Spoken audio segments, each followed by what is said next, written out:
আজ আমরা এমন এক মানুষের গল্প বলবো যার নাম শুনলে আজও ইতিহাসের পাতায় এক মিশ্র অনুভূতির সৃষ্টি হয়। তিনি চেঙ্গিস খান। তেমুজিন নামে এক যাযাবর বালক থেকে কিভাবে তিনি বিশ্বের বৃহত্তম সাম্রাজ্যের প্রতিষ্ঠাতা হলেন, সেই অবিশ্বাস্য যাত্রাই আজ আমরা তুলে ধরব। এটি শুধু এক বিজয়ীর গল্প নয়, বরং এটি ক্ষমতা, বিশ্বাসঘাতকতা, প্রতিশোধ এবং এক অদম্য ইচ্ছাশক্তির গল্প।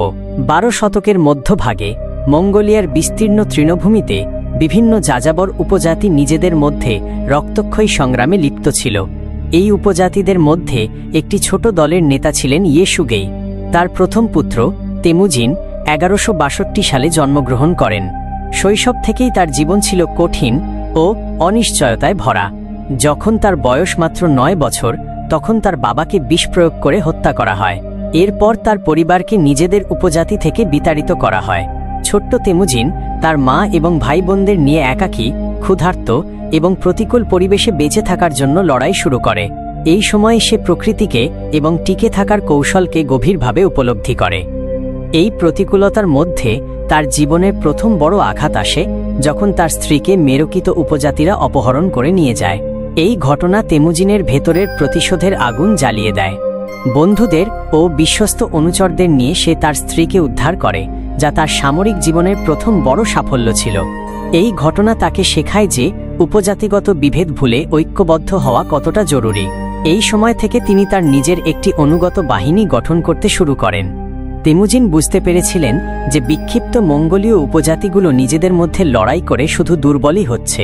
তাই তার লক্ষ্য ছিল তাদের সবাইকে এক পতাকা তলে আনা। এটি ছিল এক দুঃসাধ্য কাজ। তাকে তার জীবনের সবচেয়ে ঘনিষ্ঠ বন্ধু জামুকায়ের বিশ্বাসঘাতকতার শিকার হতে হয়েছিল।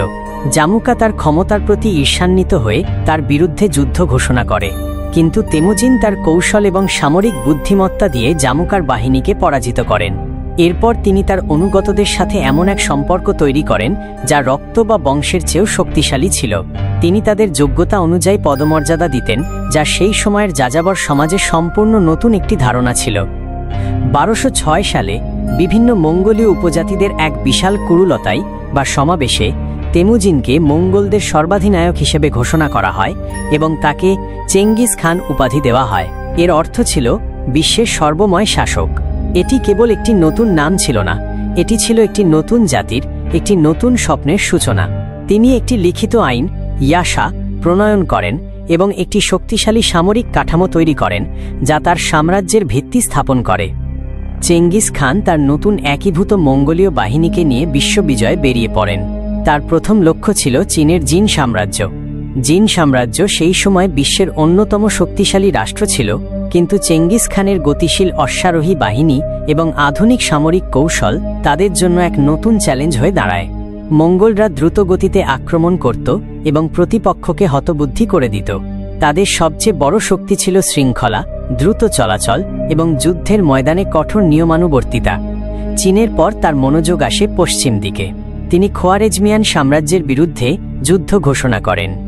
এই যুদ্ধের কারণ ছিল তার দূতদের হত্যা।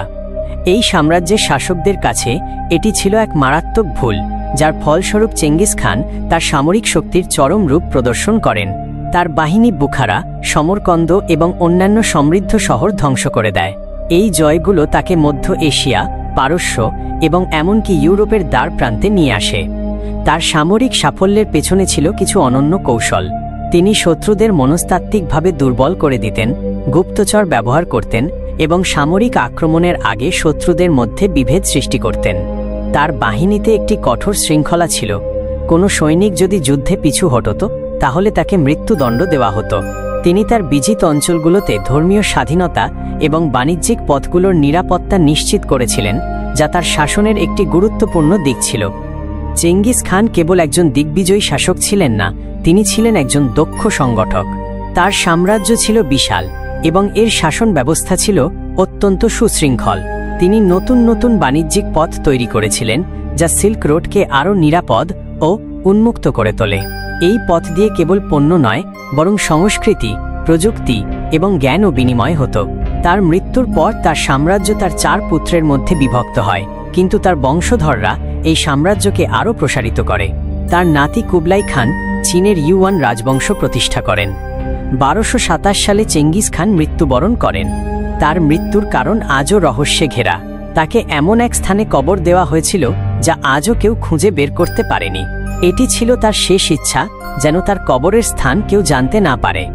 চেঙ্গিস খানের লেগাসি এক বিতর্কিত বিষয়।